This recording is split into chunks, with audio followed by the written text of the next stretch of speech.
What happened in Westworld Season 3, Episode 2, The Winter Line? What did Bernard learn in Westworld, and what's Maeve up to now?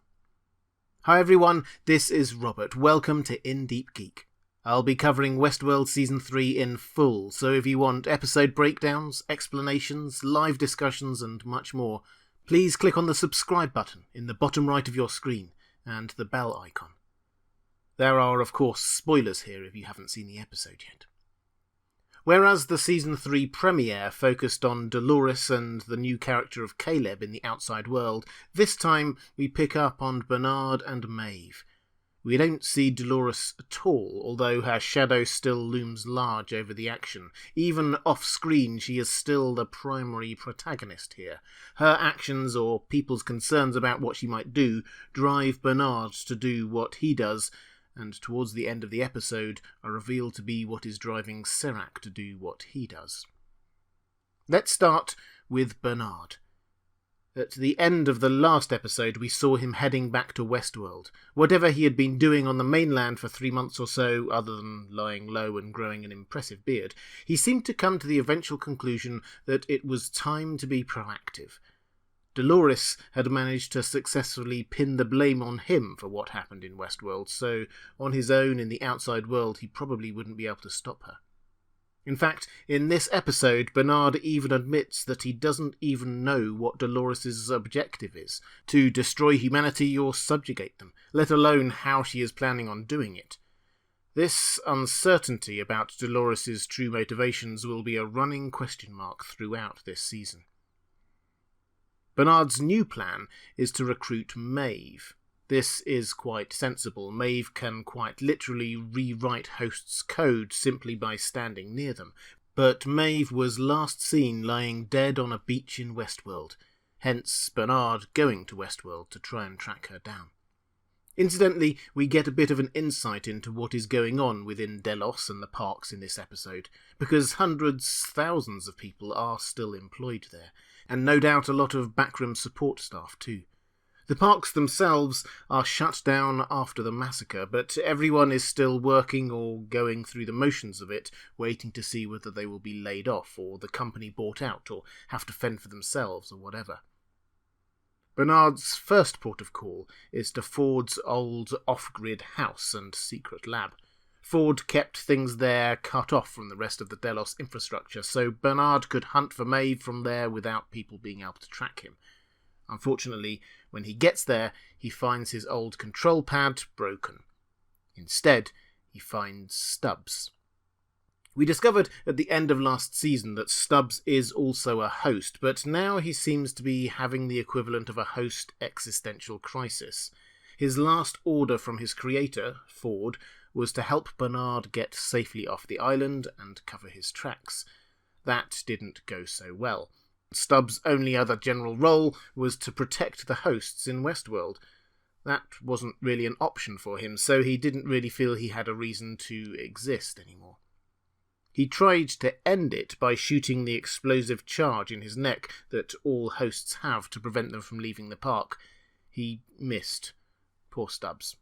Anyway, Bernard reappearing does give him meaning back, and Bernard formalises it by repairing him and giving him a new core drive as his bodyguard.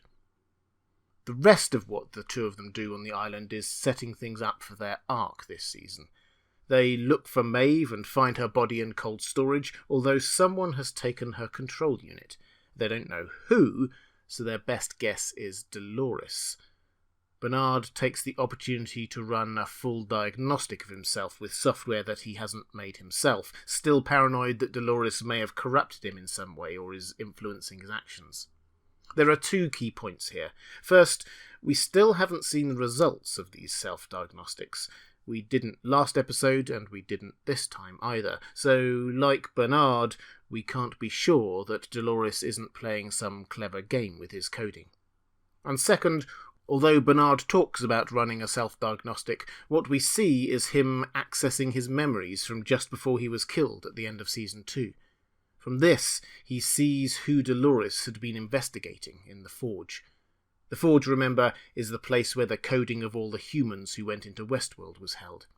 If she read a virtual book about a person in there, it means that she understands them, their drives, and how they operate at a very, very deep level. And the person she spent the most time studying was Liam Dempsey Jr., the person she did indeed track down in the real world. So that is where Bernard and Stubbs' storylines will be going this season. They want to stop Dolores and think the best way to do that is with Maeve, but their best guess is that Dolores has got Maeve, so they are now going to trace Dolores' steps in the real world.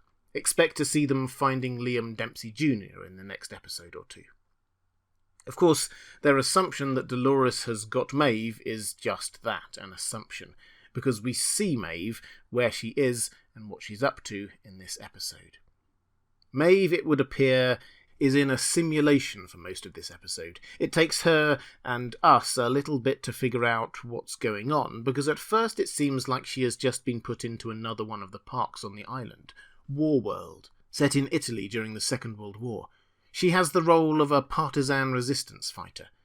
Hector is there, as dashing as usual, and there's some narrative everyone is playing out about a stolen map.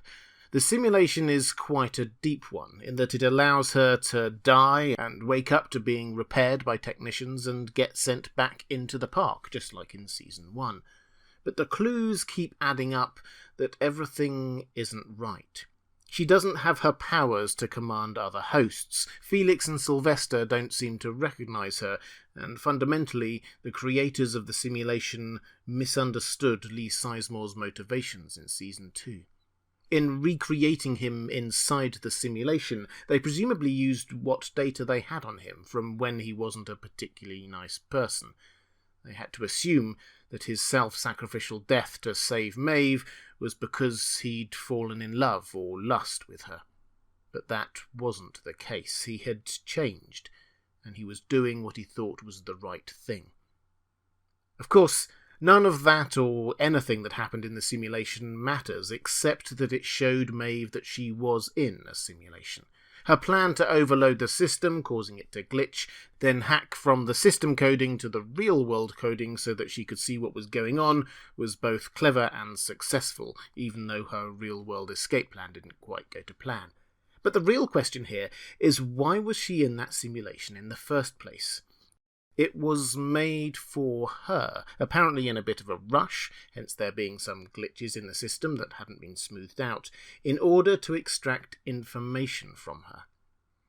Lee Sizemore was in there, it would appear, with the sole purpose of taking her to the forge and then finding out where the forge data had been sent, at which point we should remind ourselves that no one knew what happened in the forge, only Dolores and Bernard. It was a reasonable assumption to make that Maeve was the one who secured the coordinates. She had been desperate to protect her child, but it wasn't her, it was Dolores.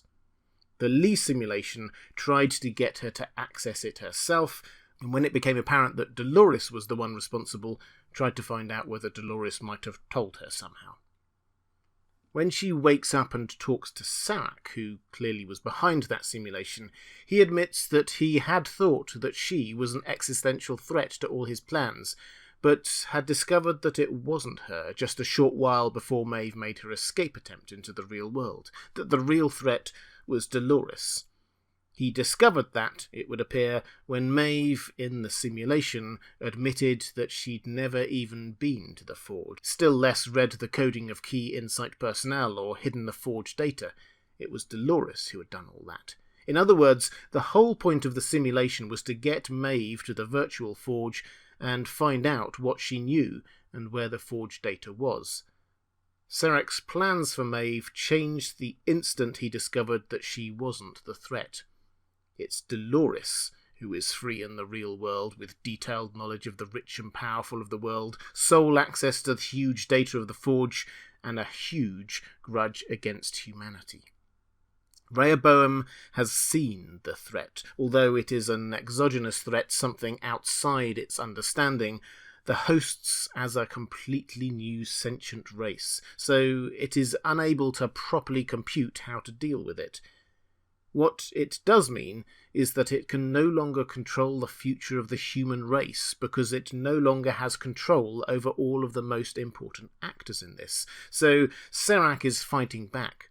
His next plan appears to be to recruit Maeve to hunt down and kill Dolores. We'll see how that goes in the next few episodes.